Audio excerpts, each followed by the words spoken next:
Itong dalawang ito, ang mastermind ng 2025 budget na pinondohan ng flood control projects, si Bongbong at si Martin Romualdez. Kunyari, meron pa silang ICI, imbestigahan daw. Pero yung ICI nakakonsentrate sa Bulacan. Ay bakit hindi mo unahin sa Ilocos Norte? Si Sandro Marcos, si Alcid, at sa Leyte. Itong pagnanakaw na ginawa nitong dalawa ay talagang well-orchestrated network.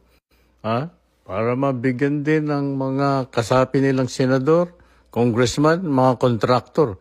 Kaya galit na ang taong bayan. Itong dalawang ito, ang mastermind ng 2025 budget na pinondohan ng flood control projects, si Bongbong at si Martin Romualdez. Kunyari, meron pa silang ICI, imbestigahan daw. Pero yung ICI nakakonsentrate sa Bulacan. Ay bakit hindi mo unahin sa Ilocos Norte? Si Sandro Marcos, si Alcid, at sa Leyte. Itong pagnanakaw na ginawa nitong dalawa ay talagang well-orchestrated network.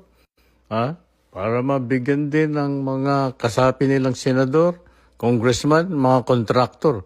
Kaya galit na ang taong bayan.